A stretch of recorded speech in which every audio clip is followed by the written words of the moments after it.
여러분 안녕하세요. 일상과 심리학 수업을 맡은 학부대학의 정주영 교수입니다.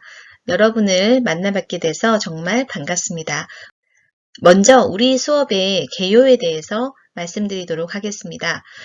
우리 수업의 목표는 일상에서 적용이 가능한 교양 수준의 심리학 이론을 학습하는 것입니다. 그리고 심리학 이론을 이렇게 학습을 하고 난 다음에 그것을 개인의 삶에 대한 어떤 회복과 치유에 적용할 수 있는 그런 수준까지 저희가 한번 학습해 보도록 하겠습니다.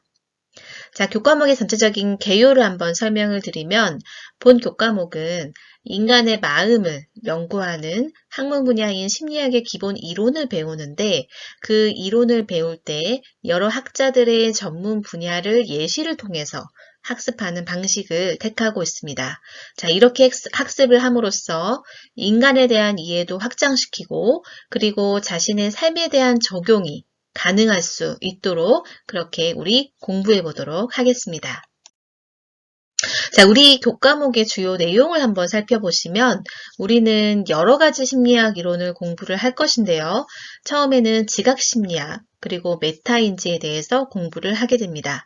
그리고 인간의 두뇌와 뇌과학, 그리고 성장과 신뢰에 대한 얘기들, 그리고 자유의지와 이상행동, 마음에 대한 치유, 법정심리, 광고심리, 그리고 경제심리 이렇게 사회 각 분야에 모두 걸쳐서 있는 각각의 분야에 맞는 그런 심리학 이론들을 우리가 같이 접목해서 알아보는 그런 시간으로 진행하도록 하겠습니다. 자, 다음은 교재에 대해서 설명을 드릴 건데요. 자, 우리가 사용할 교재는 더 알고 싶은 심리학이라는 책입니다. 자, 이 책은요, 한국심리학회에서 발간한 책입니다. 한국심리학회에는 대한민국의 저명한 심리학자들이 모여있는 곳인데요. 그 심리학자들 중에서 대표적인 몇 명이 우리 전체적인 심리학과 그 다음에 사회 분야를 연관시켜서 기획한 최초의 대중교양서라고 할 수 있습니다. 그렇기 때문에 여러분께서 이 책을 한번 읽어보시면 처음에는 눈에 잘 안 들어오지만 제가 설명을 또 해드리고 그리고 여러분께서 찬찬히 글을 읽어보시면 정말 쉽게 이해할 수 있는 심리학 분야별 이론을 우리가 학습할 수 있게 되실 것입니다. 자, 우리는 인간에 대해서 계속 고민하게 될 것입니다.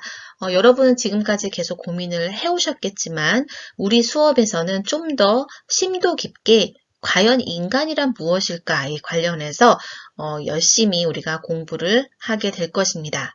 자, 인간은 굉장히 미스터리한 존재고 또 가장 위대한 존재다라는 그런 학자들의 말도 있고요. 아니면은 인간이라는 것은 굉장히 타 동물과 비교했을 때 약한 존재다라고 하는 그런 의견들도 있습니다. 근데 우리가 이성적으로 살펴봤을 때 인간을 다루는 학문들은 인간 그 자체를 다루면서 인간답게 사는 것은 과연 무엇인가 에 관련한 그런 내용들을 전체적으로 공부하는 것이 인간학이라고 볼 수 있습니다. 자, 우리는 인간의 마음에 대해서 공부를 또 하게 될 건데요. 심리학 이론이 또 인간의 마음을 또 연구를 많이 하는 그런 학문 분야이기 때문에 인간의 마음이란 과연 어떤 것일까에 관련해서도 우리가 앞으로 생각을 많이 하게 될 것입니다. 보통 마음이라고 하는 것은 사람이 다른 사람이나 사물에 대해서 갖는 생각, 또 인지, 기억, 감정, 의지, 그리고 상상력의 복합체로 드러나게 되는 지능과 의식을 우리가 마음이라고 부른다고 합니다. 자, 이것은 그냥 정의이고요. 우리가 생각하는 마음은 의식적인 마음과 무의식적인 마음으로 구분되어 있습니다. 내가 생각하고 그 다음에 고민하고 하는 부분들은 다 의식적인 마음이고요.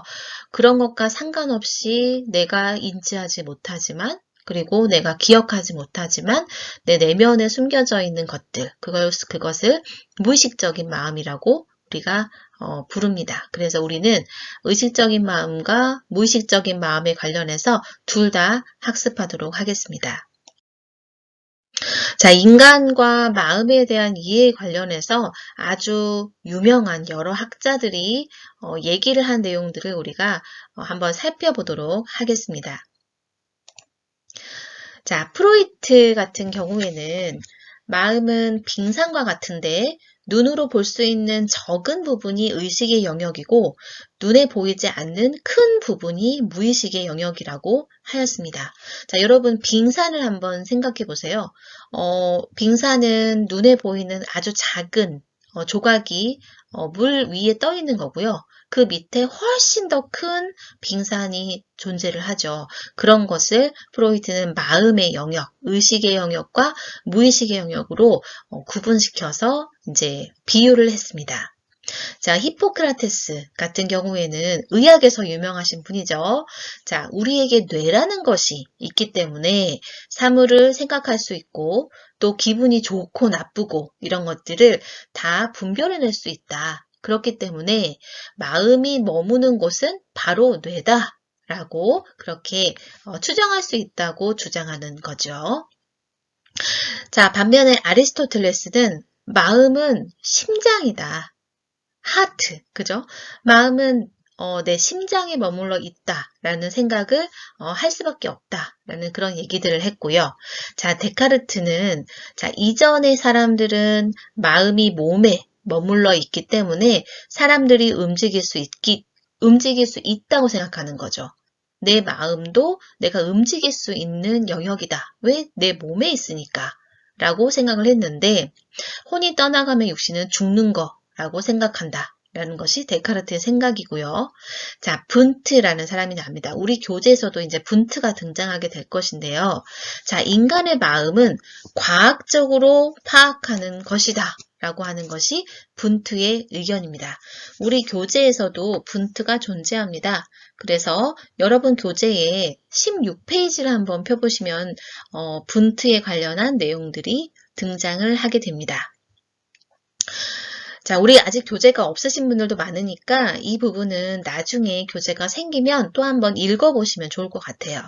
자, 이렇게 마음의 전체적인 구성에 관련해서 여러 학자들 그리고 과학자들 다 같이 한번 얘기들을 한 거를 정리를 해보면 마음은 비물질적인 것으로 구성되어 있고 마음은 매 순간 변하고 또 대상을 아는 기능, 대상이 없으면 일어나지 않는 거 그런 것들이 마음이다 라고 학자와 그 다음에 시대와 사람에 따라서 다 정의가 다르지만 인간과 마음에 관련해서 그 중요하게 다루는 마음은 한결같은 것 같습니다.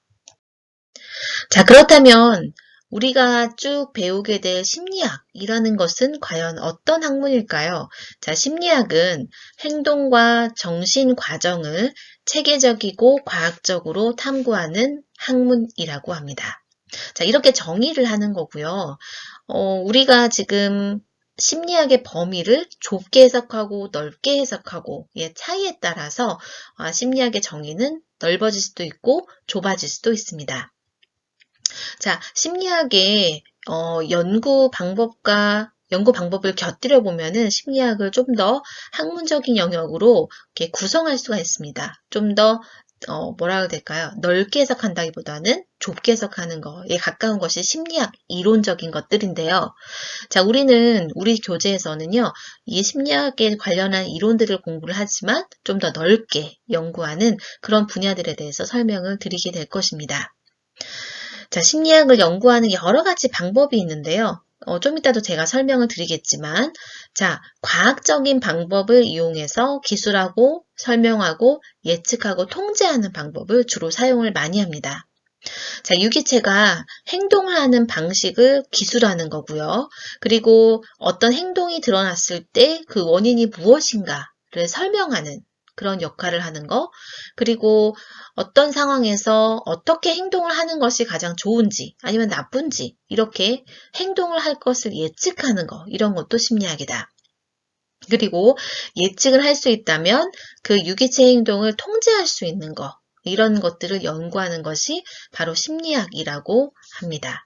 자, 심리학은 이렇게 행동과 정신 과정을 기술하고 설명하고 또 예측하고 통제하고자 하는 그런 학문 분야입니다. 그래서 우리가 심리학 이론을 공부를 하지만 우리 수업에서는 일상에서 이루어지는 여러 가지 분야들과 연계시켜서 심리학 이론을 공부할 것이기 때문에 단순히 기술하고 설명하고 예측하고 통제하는 영역보다도 좀 더 확장된 범위에서 우리 공부를 하도록 하겠습니다. 자, 심리학의 역사에 대해서 잠깐 설명을 드릴 건데요. 구성주의, 기능주의, 행동주의, 그다음에 형태주의, 정신분석, 인본주의 이렇게 여러 그 학문 분야, 그러니까 심리학의 중에서도 학문 분야가 구분이 되는데요. 그 학문 분야에 대한 구분들이 또 역사와 관련이 되기 때문에 하나하나 설명을 드리도록 하겠습니다. 자, 구성주의는 마음의 구성, 즉 기본 요소에 대한 연구를 하는 것이 구성주의입니다. 마음에는 여러 가지 구성이 있다. 여러 가지 방들이 있다. 그래서 그 방들 각각의 요소, 그 방마다의 어떤 특성 이런 것들을 연구하는 것이 구성주의라고 보시면 되겠습니다. 자, 기능주의 같은 경우에는 의식 경험의 기본 요소, 그러니까 구성주의에서 구성하고 있는 이런 방들 있잖아요. 그 방들의 어떤 그 모양이나 그 방들의 생김새 이런 것보다는 쓰임에 대해서 좀 더 강조하는 그런 학문 분야입니다. 그래서 마음의 사용이나 기능을 강조하는 그런 학문 분야, 그것이 바로 기능주의입니다. 자, 행동주의 같은 경우에는 속마음, 내가 가지고 있는 속마음보다는 겉으로 드러난 행동을 연구하는 것이 행동주의이고요. 그 다음에 형태주의 같은 경우에는 지각된 내용을 하나 전체로서 통합하고 또 분리된 자극들을 의미 있는 유형으로 이렇게 묶어내는 그런 작업들을 더 중요하게 생각하는 학문 분야입니다. 자, 정신분석학 같은 경우에는 뭐 심리학 이론에서도 출발하고 또 정신의학에서도 출발을 하게 되지만 둘 다 접목점이 있습니다. 그래서 인간의 행동을 결정하는 요소로서 무의식의 동기화 그리고 갈등 이런 것들의 중요성을 강조하고 있습니다. 자, 인본주의에서는요, 자, 인간에게 성장과 그 자기 실현을 이룰 수 있는 여러 가지 역량이 있는데, 그런 창의적인, 잠재적인 그런 역량들이 발휘될 때, 인간의 천성이 드러나게 된다라는 것이 인본주의입니다. 자, 각각의 주의들은, 물론 일종의 학문적인 흥망성쇠가 존재합니다. 그렇지만 어떤 주의도 없어지거나 사라진 건 아니고 그 시대와 그 다음에 배경과 주장하는 사람에 있어서 더 강조됐던 그런 이론들이 있었던 거고요. 모든 심리학 이론들은 동시에 존재한다라고 보시면 되겠습니다. 자, 심리학의 여러 가지 모형들이 나오는데요. 앞에서 얘기했었던 주의들과 연계된 그런 모형입니다. 그래서 생물학적인 모형도 많이 배웁니다. 그래서 심리학 책들을 보시면요. 이것이 심리학 책인지 아니면 해부학 책인지 잘 모르겠다라고 하는 그런 영역들이 등장을 하고 또 그런 그림들이 나옵니다. 자, 생물학적인 모형을 또 공부를 하면서 신경세포의 조합이나 유전적인 특성이나 신체 기능들 같은 것도 공부를 하게 되는데요. 우리는 이 부분은 중점적으로 공부하지는 않습니다. 중점적으로 공부는 하지 않고 우리는 사회 분야와 더 연결된 부분들을 공부하기 때문에 이 부분이 잘 드러나지는 않지만 심리학의 여러 가지 모형 중에는 이런 게 존재한다라고 여러분께서 초기에 이해하시면 좋을 것 같습니다. 정신역동 모형, 그 다음에 인지 모형, 그리고 행동 모형, 인본주의 모형이 있는데요. 우리 수업에서는 아마도 인지 모형이나 행동 모형에 관련한 것을 좀 더 집중적으로 공부하게 될 것입니다. 자, 심리학에 여러 가지 연구 방법들이 존재를 합니다. 심리학의 여러 연구 방법이 존재하는데 그 중에서 어떤 연구 방법을 이용해서 심리학은 주로 연구를 하는지에 대해서 한번 살펴보도록 하겠습니다. 자, 기술 연구가 있는데요. 자연 관찰, 그러니까 아주 자연스러운 상태에서 관찰자가 어떠한 개입도 하지 않고 그 피검사자들의 행동을 직접적으로 관찰하는 것들이 자연 관찰입니다. 자, 참여 관찰 같은 경우에는 그 관찰하고자 하는 상황에 적극적으로 들어가서 참여를 해서 하는 연구고요. 사례 연구 같은 경우에는 소집단이나 개인에 관련해서 심층적이고 집중적으로 조사를 할 때, 그럴 때 사례 연구를 사용합니다. 자, 조사 연구 같은 경우에는 어떤 모집단이 존재를 하는데 그 모집단을 대상으로 뭐 예를 들어서 설문조사를 한다든지 이런 식으로 행동이나 사고나 또 태도를 연구하는 것들이고요. 자, 상관 연구는 어떤 사건이나 현상에 내재된 다양한 변인들 간의 관계 패턴 같은 것들을 연구하는 것을 말합니다. 자, 실험 연구 잘 아실 것 같은데요. 우리가 사회과학에서는 자연과학처럼 완벽하게 통제된 상태에서의 실험 연구를 하기는 어렵습니다. 하지만 최대한 변인들 간의 관계를 발견하기 위해서 통제된 상황을 만들고요. 그리고 독립변인을 인위적으로 조작을 해서 종속 변수에 미치는 영향 이런 것들을 측정하고 분석하는 그런 방법입니다. 자, 그 다음에는 비표준화된 연구들을 우리가 주로 사용하게 될 것인데요. 앞에서 나왔던 기술 방식이나 아니면은 관찰 방식 그리고 심리 실험에 관련한 내용들은 우리가 생각보다 일상에 관련한 심리학에서 사용하기가 어렵습니다. 보통은 이 비표준화 방식을 많이 사용하게 되는데요. 자, 체크리스트를 사용하는 방식입니다. 그래서 관찰하려고 하는 행동 단위를 미리 자세히 표준화해서 표로 만들고 그리고 그러한 행동이 나타나는지 안 나타나는지를 체크하고 빈도를 표시하는 그런 방식입니다. 자, 평정법 같은 경우에는 평정자가 존재를 해요. 뭐 관찰자라고 부르기도 하고요. 그런 사람들이 평정을 받는 객체를 유목하나 아니면 숫자의 연속성 상에서 분류하고 측정하고자 하는 평정 방식이라고 보시면 되겠습니다. 자, 면접법은 면접을 해서 반응 연구를 하는 거고요. 그리고 사회성을 측정하는 여러 가지 방식들이 또 있습니다. 그래서 지금은 심리학의 여러 가지 연구 방법에 대해서 좀 어렵게 설명이 들어간 것 같은데요. 여러분께서는 이런 심리학의 여러 가지 구성이나 그리고 심리학의 여러 가지 연구 방법이 있다는 것만 기억을 하시면 될 것 같고요. 우리 수업에서는 훨씬 더 쉽고 재밌고 그리고 일상생활에서 많이 접해볼 수 있는 그런 심리학 이론들을 공부하게 될 것입니다. 자, 우리 앞으로 아마 이 책에서 많이 나오게 될 용어 몇 가지에 대해서 한번 살펴보고 넘어갈 건데요. 지각심리학에서 많이 나오는 감각과 지각이라는 용어에 대해서 먼저 한번 공부를 해보겠습니다. 자, 감각이라는 것은 감각 수용체에 대한 자극과 감각 정보를 중추신경계로 전달하는 것을 우리가 감각이라고 부릅니다. 어떤 자극이 나한테 들어왔을 때 그것을 뇌세포를 통해서 중추신경계로 딱 전달하는 것, 그것을 감각이라고 하고요. 그리고 지각한다는 것은 기계적인 어떤 표현이라기보다는 인체의 내적인 표현을 형성하기 위해서 이 감각들이 조직되고 해석되는 그런 적극적인 과정을 의미합니다. 감각들이 모여서 조직화되고 그 조직화된 감각들을 우리 뇌에서 해석하는 작업, 그런 것을 지각이라고 보시면 될 것 같아요. 그래서 우리가 1장에서 주로 살펴보게 될 이 지각심리학이라는 것은 외부 환경을 우리의 마음속으로 가져오는 그런 과정을 연구하는 심리학 분야라고 생각하시면 될 것 같습니다.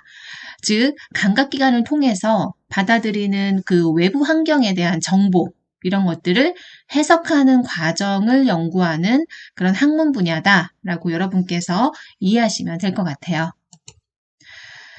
자, 이러한 감각에는 우리가 예를 들어서 육감이다, 오감이다, 이런 얘기 많이 하잖아요. 그럴 때 그 감각을 의미합니다. 그래서 시각, 청각, 후각, 미각, 촉각, 그리고 운동 감각, 이렇게 보통 나눠지는데, 시각, 청각, 후각, 미각, 촉각, 요 5가지 정도를 지각심리학에서 연구를 많이 하고요. 운동 감각도 당연히 연구를 많이 합니다.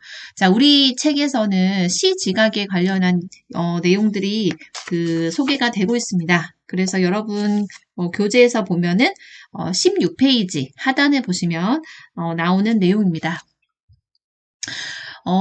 이렇게 어떤 감각이 들어온다라고 했을 때, 아까 말씀드린 대로 우리가 그 감각들을 조직화된 상태에서 지각을 하게 되는데, 그렇기 때문에 그 하나의 지각, 또 한 가지의 어떤 활동, 이런 거에는 여러 가지 감각들이 복합적으로 관여할 가능성이 굉장히 높습니다. 그렇기 때문에 우리의 지각 과정, 내가 인식하고 해석하고 하는 이런 지각 과정은 매우 능동적이고 또 복잡한 그런 과정을 담고 있습니다.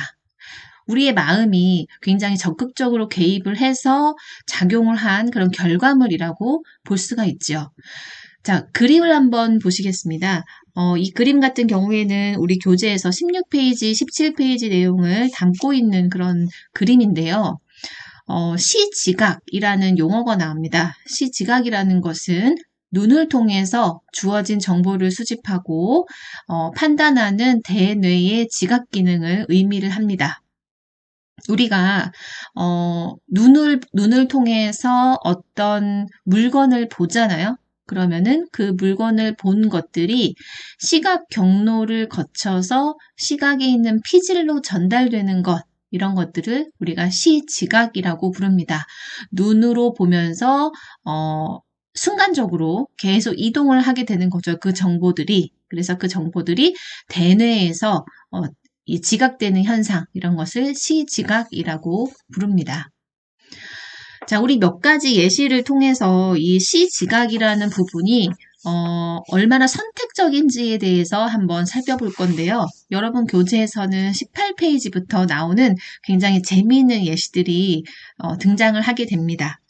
자, 18페이지 보시면은 1999년에 이 사이먼스와 차브리스라는 사람이 연구한 게 있어요. 어떤 실험 설계를 하나 했는데 그것은 바로 투명 고릴라 실험이라는 것입니다. 자, 투명 고릴라 실험에 대해서 간단한 영상을 한번 보도록 하겠습니다. 네, 여러분 영상 잘 보셨죠? 이 영상 같은 경우에는 어떤 실험이었냐면 참가자들이 여러 명 학생들이 농구공을 주고받는 그런 그 실험을 한 거예요. 그러면서 다른 한편에서는 농구를 하고 그 다음에 다른 한편에서는 그 주고받는 횟수를 세게 한 겁니다. 그러니까 과업이 정확하게 주어진 거예요. 그러니까 그 사람들이 어떤 특정한 작업이나 어떤 자극 그리고 내가 해야 되는 과업에 집중이 되어 있으면 그 시야에서 예상하지 못한 물건이나 사건이 등장을 하더라도 인지를 하지 못한다라고 하는 그런 심리적인 현상을 우리는 무주의 맹시라고 부릅니다. 그 무주의 맹시에 대한 내용이 여러분 교재의 18페이지와 19페이지에 나와 있습니다. 중간에 고릴라가 등장하잖아요. 혹시 여러분 고릴라 보셨나요? 네, 못 보셨을 수도 있습니다. 왜냐하면은 숫자를 세는 거에 집중을 하다 보면은 중간에 지나가는 물체에 대해서 인지를 하지 못하거든요. 두 눈으로 고릴라를 보고 있지만 고릴라의 존재를 보지도 못하고 보았다는 사실조차 인지를 하지 못하는 그런 실험입니다. 자, 이것은 그 고릴라 실험에 대한 그 중요 내용들인데요. 한 팀은 흰색 셔츠를 입고 있죠. 그리고 다른 한 팀은 검은색 셔츠를 입고 있습니다. 그래서 동영상 시청하는 사람들한테 흰색 셔츠를 입고 있는 팀의 횟수를 세라는 지시가 내려졌죠. 여러분도 한번 세보셨을 것 같아요. 그런데 동영상을 시청하는 그런 학생들이 몰입과 집중을 하고 있습니다. 그 패스 숫자를 세는 데 있어서 그 와중에 고릴라 복장을 한 학생이 코트를 가로질러서 천천히 걸어가요. 가슴을 막 두드리는 행동도 하고 9초 동안이나 그렇게 행동을 한다고 합니다. 그렇지만 그 동영상을 보면서 패스 횟수를 세던 수천 명의 학생들 중에 절반 이상이 고릴라를 보지 못했다고 대답을 한 거예요. 그리고 어떤 사람들은 고릴라가 언제 등장했냐, 그럴 리가 없다라고 우기기까지 했다는 그런 내용입니다. 그것이 바로 19페이지에 등장하는 무주의 맹시라는 거지요. 어떤 그 주의가 우리가 주의 집중을 막 하잖아요. 그 주의 집중을 다 하게 되면은 그 능력에 한계치가 있는 거예요. 더군다나 시각이라는 것은 한정된 영역을 볼 수밖에 없는 그런 감각 기관이죠. 그렇기 때문에 눈에 맺히는 모든 것에 있어서 다 주의를 줄 수가 없는 거예요. 그러니까 여러분 그런 얘기 많이 들어보셨죠? 우리가 자동차 사고가 사거리에서 일어났을 때 그 사거리에서 같이 한 번에 보는 사람들도 그 보는 시각, 그 다음에 집중하는 정도, 그 다음에 각도 이런 거에 관련해서 다 다른 진술을 한다고 합니다. 그렇기 때문에 이런 지각심리학에서 보는 무주의 맹시라는 것에 대해서 이제 발견을 해내는 그런 상황이 된 것입니다. 자, 그 다음에는 이 삼각형 혹시 보신 적 있으신가요? 카니자의 삼각형이라는 유명한 그림입니다. 여러분 고지에서는 20페이지 보시면은 나와 있는데요. 이 카니자의 삼각형이라는 것은 이탈리아의 심리학자인 카니자가 1995년에 발표한 그런 그림입니다. 자, 이제는 또다시 이제 시각적인 것에 집중을 하고 있는데요. 이 시각적인 것을 가만히 들여다보시면은, 자, 실제로는 존재하지 않는데 삼각형이 보이시죠? 그죠? 이 사람이 배치한 것은 그냥, 이렇게 뭐라 해야 될까요? 채워지지 않은 검은색 원. 그죠? 6분의 1이 채워지지 않았어요. 6분의 1이 채워지지 않았고, 6분의 1은 검은색으로 채워진 3개의 동그라미를 그냥 저렇게 배열한 거예요. 그랬더니, 실제로는 존재하지 않지만, 보이는 것이 정확하게 보이죠. 어떤 모양으로 보이십니까? 삼각형 모양으로 보이는 거죠. 자, 삼각형의 주변이, 삼각형 부분이 주변 부분에 비해서 더 밝게 보이는 현상마저 발생합니다. 그죠? 이게 지금 바탕도 흰색이에요. 바탕도 흰색인데, 여러분 삼각형이 좀 튀어나와 보이지 않습니까? 그러니까 그런 현상을 말하는 건데요. 자, 삼각형이 검은색 원보다 더 확실하게 관찰자에게 더 가까이 있는 것처럼 입체감을 지각하게 하는 것, 이런 것이 카니자의 삼각형입니다. 자, 21페이지에 이런 내용이 나옵니다. 실제로는 존재하지 않는 주변의 정보로 인해서 특정 도형이 지각될 때 우리는 그것을 주관적인 도형이라고 부릅니다. 이런 주관적인 도형의 개념은 게슈탈트 심리학 이론에서도 굉장히 잘 드러내게 됩니다.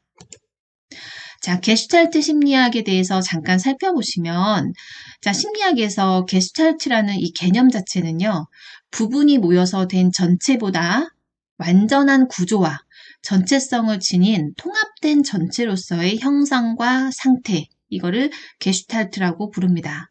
그렇기 때문에 게슈탈트 법칙 같은 경우에는 인간 경험의 구성 요소가 원자적으로 분해될 수가 없으며 모든 감각의 영역들은 서로 결합되어 있다. 그리고 그것이 결합되어 있어서 하나의 구조, 또 하나의 형태를 이룬다는 그런 형태에 관련한 그런 법칙으로 제시가 되어 있습니다.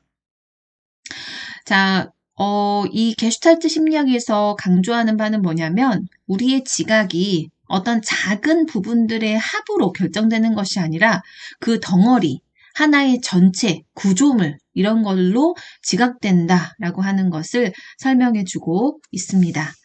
자, 재미있는 내용이죠. 그래서 카니자의 삼각형과 이 게슈탈트 심리학에서 얘기하는 형태주의에 관련해서도 여러분 주의 깊게 한번 보시면 좋을 것 같습니다. 자, 그 다음에는 여러분 교재에서 22페이지에 나오는 내용입니다.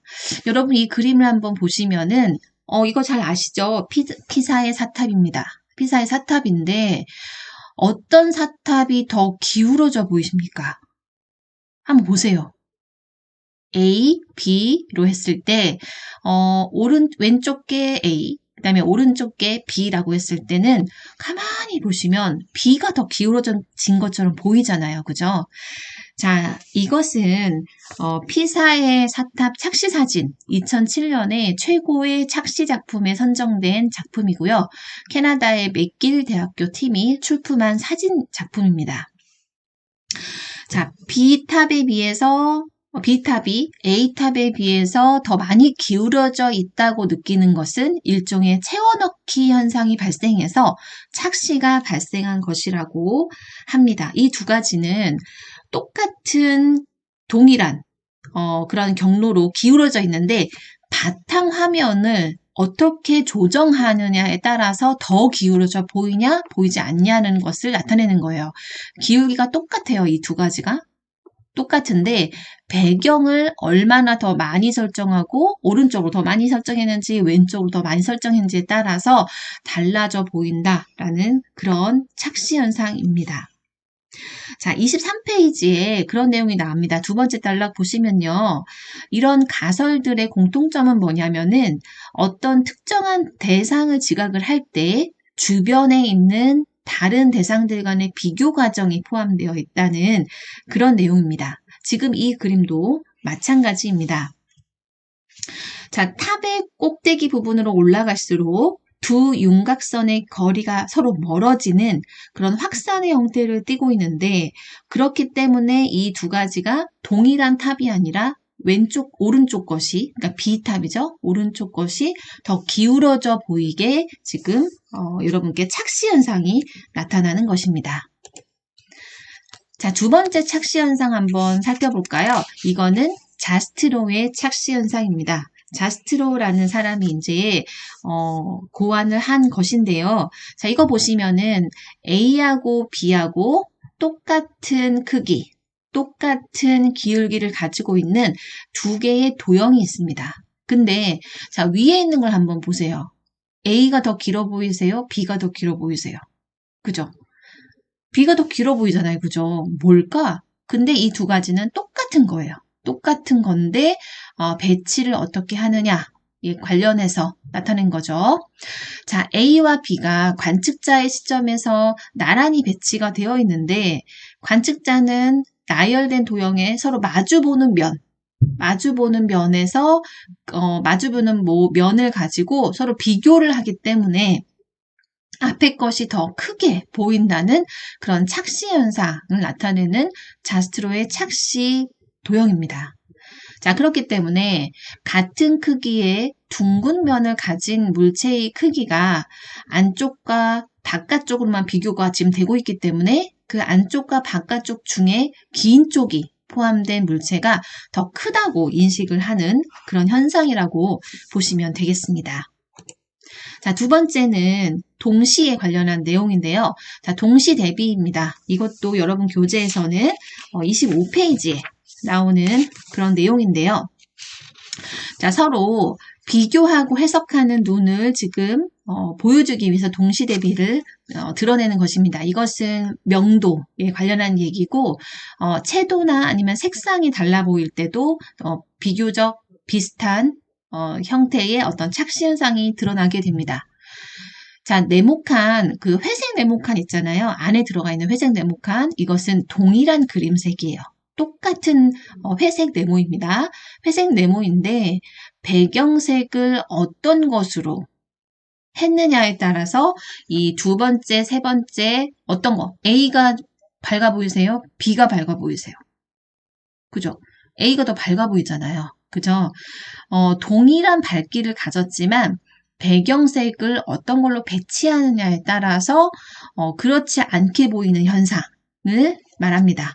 우리는 이런 현상을 되게 많이 여러분 보고 계세요. 일상에서. 그래서 뭐 예를 들어서 색상이나 명도나 채도에 따라서 더 좋고 밝고 명확하게 보이는 형태로 뭐 인테리어도 하고요. 그 다음에 가게의 전시도 그렇게 하고요. 그리고 상품의 배치도 이렇게 합니다. 동시 대비를 통해서 그렇지 않지만 더 돋보이게 만드는 그런 뭐라 해야 될까요? 일종의 착시 현상을 이용한 그 작업들이 우리 주변에서 많이 일어나고 있다고 보시면 되겠습니다.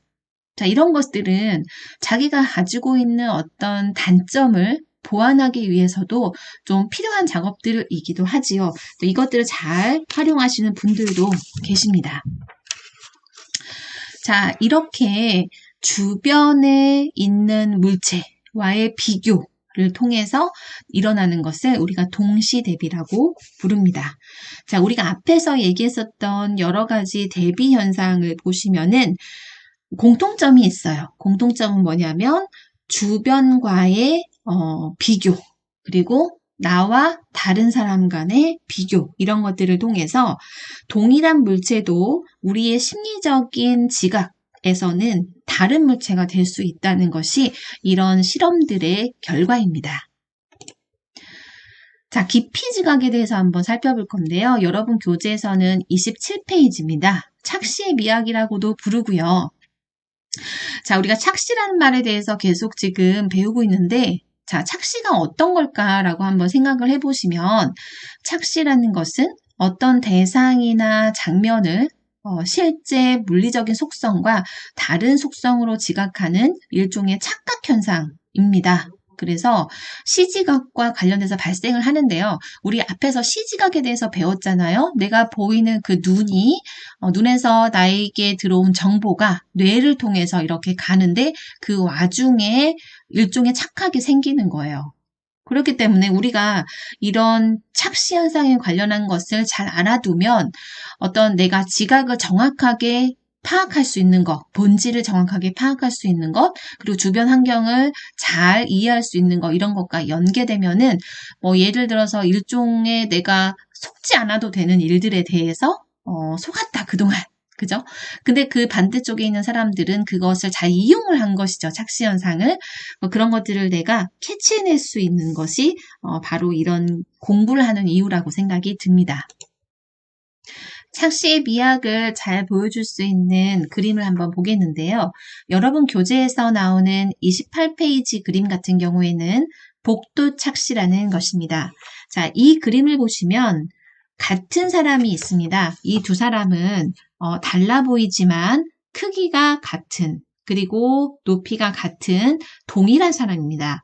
동일한 사람인데 그 사람이 어디에 서 있느냐에 따라서 서로 다른 사람으로 보이게 되고, 그리고 앞에 있는 사람, 뒤에 있는 사람, 서로 다른 사람이 아닐까? 아니면은 앞에 있는 사람이 키가 더 보이는지, 아니면 뒤에 있는 사람이 키가 더 보이는지, 그러니까 이런 것들에 관련해서 실험을 한 연구입니다.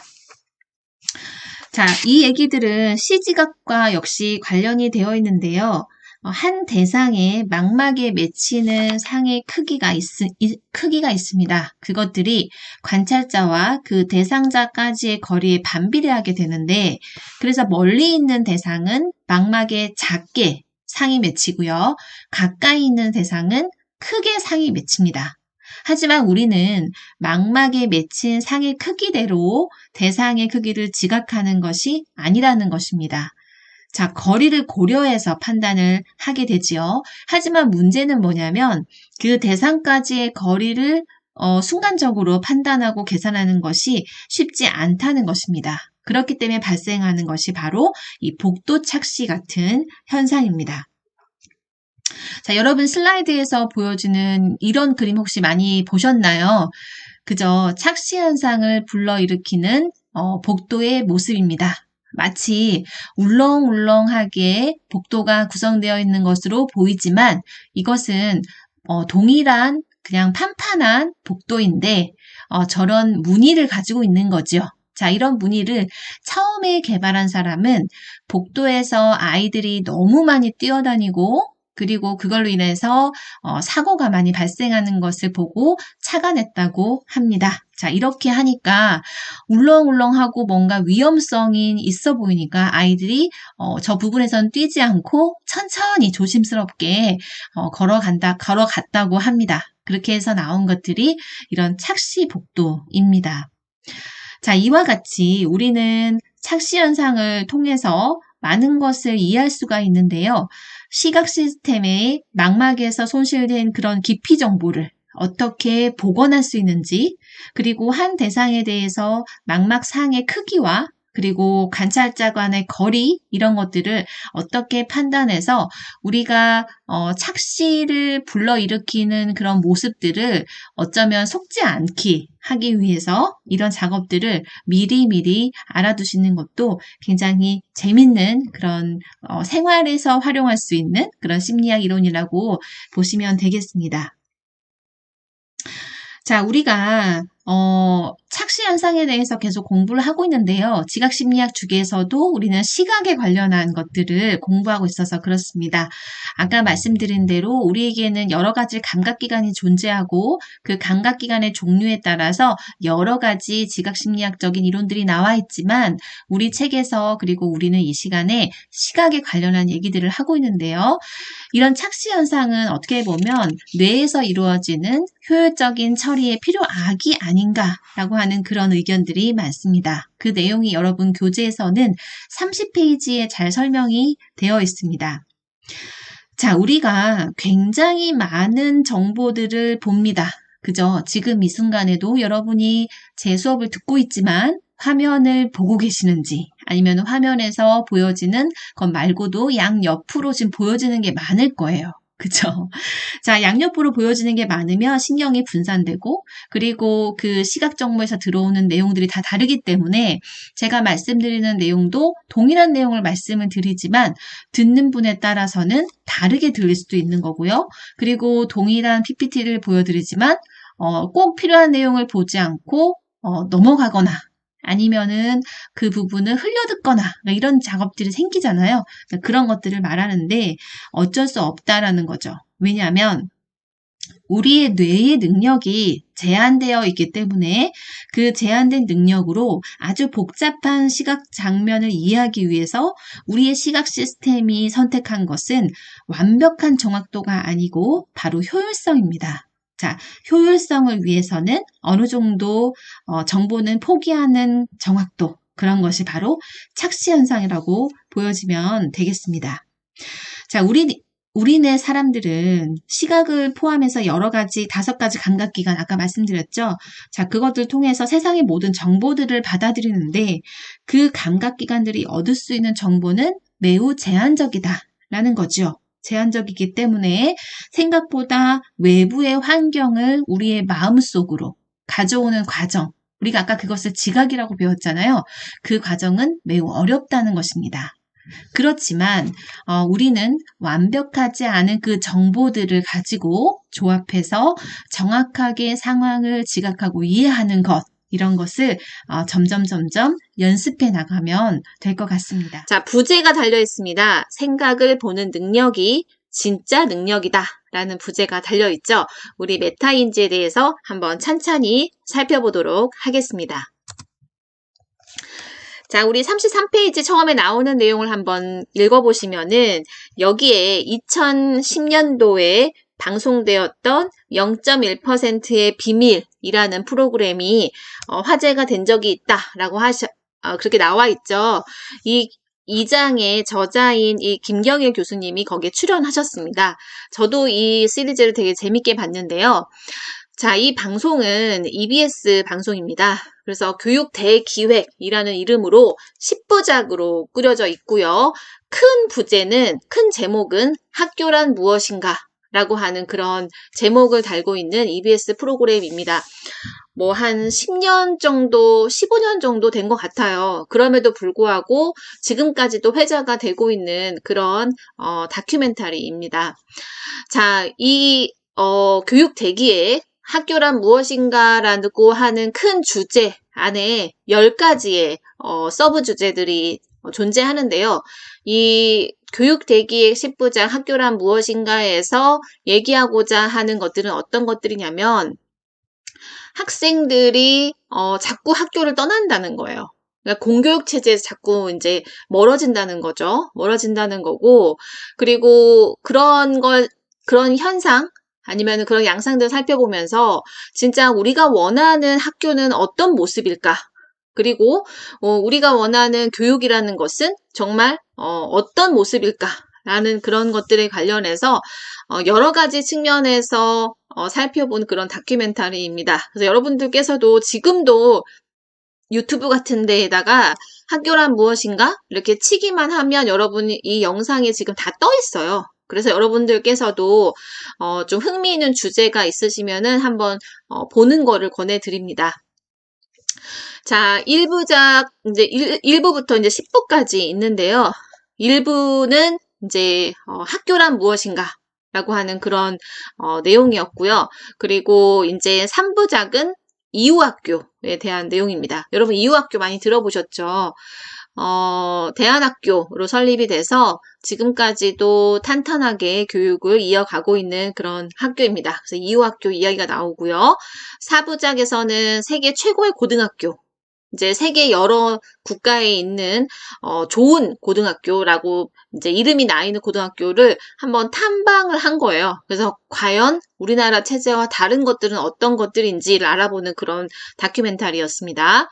그리고 5부작 우리 선생님이 달라졌어요. 라고 하는 그런 프로그램입니다. 그래서 제가 교직 수업을 할 때 이 5부작을 많이 보여줍니다. 우리 선생님이 달라졌어요. 라는 내용도 보여주고요.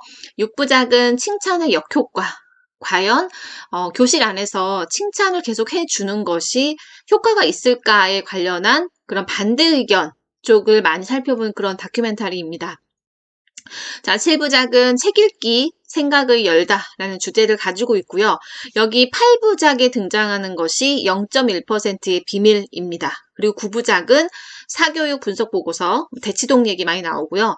그다음에 10부작은 노는 아이들의 기적, 썸머일 학교. 이것도 제가 많이 권해드리는 영상 중에 하나예요. 그래서 여러분들 이 10가지가 지금 다 보면 다 좋지만 다 보지 않는다면 그중에서 몇 가지만 보게 될 거고요. 그리고 우리 수업에서 지금 활용되는 것은 8부작에 나오는 0.1%의 비밀이라는 저 영상입니다. 자, 이 0.1%는 누구냐 하면요. 여러분 교재에 지금 나와 있는데요. 0.1%는 전국석차가 0.1% 안에 들어가는 800명의 학생들을 의미합니다. 그래서 이 학생들을 조사를 다 했어요. 그래서 이제 0.1% 성적 안에 들어가지 않는 그냥 일반 아이들과 비교 분석을 한번 해본 거죠. 비교 분석을 해봤을 때 그렇다면 이 아이들은 특별한 어떤 능력이 있는가? 그걸 조사를 해봤더니 별 차이가 없는 거예요. 그러니까 이제 깜짝 놀라게 된 거죠. 자, 그래서 이유가 뭘까를 고민을 해보는 그런 프로그램이었습니다. 자, 우리가 이 프로그램을 한 번씩 보면서 이제 얘기를 나누기도 하겠지만 잠시만요. 자, 0.1%의 아이들이 이제 나오는데 그 0.1%의 아이들과 그냥 비교를 해봤을 때는 별 차이가 안 나더라는 거예요. IQ 차이도 별로 없고 그렇다고 해서 부모님들의 경제적이나 학력 차이도 그렇게 많지 않았다는 거예요. 그렇다면 대체 무엇일까? 뭐가 이 아이들을 그렇게 좀 다른 학생들과 대비되는 그런 역량을 갖추게 만들었을까를 한번 고민을 해보다 보니 이제 나왔던 것이 바로 이 메타인지에 대한 거라는 거죠. 메타인지. 그래서 메타인지에 관련한 실험을 합니다. 그 얘기가 여러분 34페이지에 연이어서 설명이 되어 있습니다. 그래서 실험을 해봤더니 어떤 실험을 했냐면 기억력 실험을 한 거예요. 기억력 실험을 했을 때 0.1%의 아이들은 자기의 판단, 그러니까 내가 이 시간 안에 몇 개의 단어를 기억할 것이다 라고 하는 그런 예측을 먼저 한 거죠. 근데 그 예측과 실제 기억을 해낸 단어 수 사이에 차이가 거의 없었다는 거예요. 그러니까 만약에 예를 들어서 내가 0.1%의 이제 아이들이 나는 이 시간 내에 몇 가지를 외울 수 있을 것 같다. 라고 이제 생각을 했으면 그 정도 단어가 이제 형성이 된다라는 거고 이제 평범한 아이들은 그 차이가 좀 많이 발생하더라는 거예요. 그래서 이 메타인지에 관련한 이런 흥미로운 결과들을 보면서 생각한 것은 무엇이냐면 자신의 기억력을 바라보는 눈에 있어서 0.1%의 아이들과 평범한 아이들이 좀 차이가 나더라. 그것이 바로 메타인지적인 능력 차이가 아니겠느냐라고 하는 그런 제안을 그리고 제시를 하게 되고 이것에 관련한 실험들이 그 이후에도 계속 학계에서는 많이 이루어집니다. 심리학회에서도 많이 연구하고 교육학 계열에서도 많이 연구하고요. 그리고 뇌과학에서도 연구를 많이 하는 거죠. 자, 그렇다면은 우리가 이렇게 많이 얘기를 하는 이 메타인지라는 것은 과연 어떤 것일까? 라는 것하고 또 메타인지라는 것은 우리의 어떤 인지체계 안에서 어떤 역할을 담당을 하고 있을까 라는 것을 한번 천천히 공부해 보도록 하겠습니다. 자, 여러분 교재에서 34페이지부터 계속 이어져 나가는 그런 내용인데요. 자, 자신의 생각을 바라보는 또 다른 눈, 메타인지라는 제목으로 지금 책에 나와 있습니다.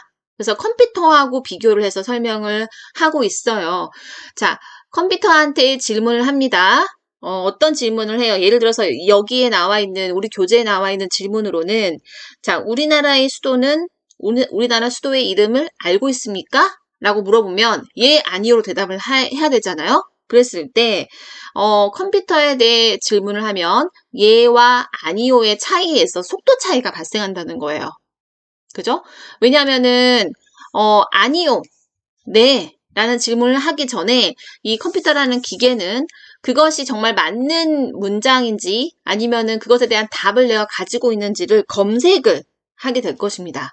검색을 하게 될 건데, 그럼에 있어서, 예보다 아니오가 더 많이, 느리게 된다라는 거죠. 근데 인간한테 질문을 하게 되면 예와 아니오의 차이가 거의 없다는 거예요. 왜냐하면 내가 알고 있는 것과 모르는 거 있는 것에 대해서 내가 가지고 있는 많은 지식들을 막 차근차근 돌려서 내가 그 지식을 알고 있는지를 검색해낼 필요가 없다는 거예요. 인간은. 그죠? 근데 기계는 검색 기능을 이용을 해서 검색을 하기 때문에 그 항목을 찾고 그리고 그 항목에 맞는 것이 있는지 없는지를 판단을 해내야 되는 그 시간차가 생긴다는 거죠. 만약에 그 정보가 이 컴퓨터 안에 있어요. 그러면은 얘가 금방 나오고 이 아니오를 찾는 데 시간이 걸린다는 거예요. 그런데 인간은 그 차이가 거의 없다는 거죠. 왜냐? 자, 이 메타인지라는 것이 존재하기 때문에 그러는 건데 이 메타인지는 인지 현상에 대한 지식과 인지로 이제 정의가 된다고 합니다. 여러분 그 책에서도 35페이지 계속 나오는 내용인데 자, 여기 하반에 35페이지 하단에 보면 그런 얘기가 나와요. 그 컴퓨터의 중앙 처리 장치, 그 CPU라고 우리가 보통 부르는데 이 CPU가 그래서 좀 크면 더 빠르게 돌아가고 느리면 좀 느리게 돌아가고 이렇게 한 얘기를 하잖아요. 근데 우리 뇌 구조는 그렇지가 않다는 거죠. 우리가 그것을 아느냐 모르냐 자체를 전체를 뇌를 다 스캔을 해서 나오는 정보가 아니라 메타 인지적으로 바로 안다라는 거죠. 그죠? 자, 맨 마지막 단락을 한번 보실게요. 맨 마지막 단락. 자, 메타인지는 인지 현상에 대한 지식과 인지로 정의가 되는데, 그렇다면 그 인지가 무엇일까? 인지는 그냥 생각이라는 거예요. 생각. 뭐, 어렵게 생각할 거 없이 인지라는 것은 생각이에요. 그런데 메타인지라는 것은 그렇다면 무엇일까? 메타인지는 생각에 대한 생각이라는 거죠. 생각에 대한 생각. 자, 그래서 인지를 인식하는 거, 인지를 인지하는 거. 좀 이렇게 얘기하면 좀 어려울 것 같은데요. 어쨌든 우리가 그냥 생각하는 것보다는 보다 고차원적인 능력을 우리가 보통 메타인지라고 부른다라고 합니다. 그래서 여러 학자들의 정의에 의하면 메타인지라는 것은 자신의 인지 과정에 대해서 한 차원 높은 그런 관점에서 관찰하고 또 발견하고 통제하는 그런 정신적인 작용을 우리가 메타인지라고 부른다라고 정의를 하고 있습니다. 자, 이런 그 메타인지에 관련해서 제가 좀 설명을 드리고 있는데, 자, 아까 얘기한 대로 인지라는 것은 생각이에요. 그리고 메타인지라는 것은 생각에 대한 생각, 또 인지를 인지하는 것. 그렇기 때문에 고차원적인 능력이라고 말씀을 드렸어요. 그렇기 때문에 이 메타인지가 주로 하는 일들은 어떤 것들이냐면 자신의 인지 활동에 대한 모니터링, 그리고 그것에 대한 조절, 이런 것들을 하는 것, 이것을 메타인지라고 보통 부릅니다. 자, 메타인지와 뇌에 관련한 여러 가지 그림이나 영상을 한번 찾아보면 이런 그림이 등장을 많이 하게 되는데요. 자, 메타인지라는 것은 자기의 인지적인 활동에 대한 지식과 조절을 하는 그런 그 역량을 말하는 건데, 자, 인지가 있고 정서가 있고 신체가 있어요. 세 가지 영역이 다 고루 갖추어져야 인간으로서 생각하고 판단하고 행동을 하게 될 건데, 그것을 관장하는 한가운데 메타라는 게 존재한다라는 것이 이 메타인지를 공부하는 사람들의 어떤 그 이론입니다. 자, 그렇다면, 이런 그 메타인지에 관련해서 이 학자가 얘기한 내용을 한번 읽어볼게요. 자, 메타인지라는 것은 내가 무엇을 알고 모르는지에 대한 판단을 하는 것부터 시작을 해요. 그죠? 아주 중요한 내용입니다. 여러분, 내가 어떤 것을 안다. 내가 그 분야는 잘 모른다. 이거 자체를 아는 게 굉장히 중요한 거죠. 왜냐면은 내가 모르는 부분은 정확하게 내가 모르기 때문에 그 부분을 알고 있으면 내가 그걸 보완할 수가 있잖아요. 그런데 많은 사람들이 하지 못하는 것은 무엇이냐면 내가 무엇을 알고 그리고 무엇을 모르는지 판단을 잘 못한다는 거예요. 그렇기 때문에 공부를 잘하는 아이들이 이 메타인지가 발달했다는 의미가 뭐냐면 헛공부를 하지 않게 된다는 거예요. 내가 정확하게 모르는 것만 더 공부를 하는 거고요. 아는 것은 더 이상 공부를 하지 않는 거죠. 왜냐하면 그 두 가지가 구분이 되니까 내가 더 힘을 기울여야 되는 부분, 그리고 힘을 기울이지 않아도 저절로 알게 되는 부분에 대해서 구분을 할 수 있게 되니까 훨씬 더 시간적인 효율도 커지고, 그죠? 그리고 사람이라는 것이 역량이 한계가 있는데 그 역량은 최대한 발현하면서 살 수 있는 그런 역량이 바로 메타인지적인 거라는 거죠. 자, 내가 무엇을 알고 또 무엇을 모르는지에 대한 판단을 하는 것부터 시작해서 자신이 모르는 부분을 보완하기 위한 계획, 그리고 그 계획의 실행 과정까지 평가하는 것, 이 모든 것을 아우르는 추상적인 사고의 전반이 바로 메타인지다. 라고 이제 설명을 하고 있습니다. 여러분 교재에서 36페이지에 다 나오는 내용들이에요. 그래서 천천히 제 설명을 듣고 나서 책을 한번 천천히 읽어보시면 훨씬 더 내용 이해하기가 쉽습니다. 자, 이 메타인지에는 두 가지로 구분된 영역을 구성 요소를 찾을 수가 있어요. 어떤 것들이냐면 지식적인 측면이 있고요. 기술적인 측면이 있다는 거예요. 자, 첫 번째 나오는 것이 메타인지적인 지식이고요. 37페이지 한 중간쯤 나오는 게 둘째 이렇게 나오죠. 메타인지적인 기술에 대한 부분이에요. 자, 지식과 기술이 두 가지가 잘 조합이 되어야 되는데 메타인지적인 지식이라는 것은 어떤 것이냐? 무엇을 배우거나 실행을 할 때 내가 아는 것과 모르는 것을 정확하게 구분해낼 줄 아는 능력이 바로 메타인지적인 지식이에요. 그죠? 이것이 굉장히 중요하다는 것을 제가 아까 말씀을 드렸고요. 자, 학습에 대한 판단을 할 때 보통의 아이들은 과소 확신이나 과잉 확신을 해요. 그러니까 이 말은 뭐냐면 만약에 내가 예를 들어서 5시간 정도 공부를 했어요. 5시간 정도 공부를 하고 나면 내가 A, B, C는 알고 그다음에 D, E, F는 모르겠다.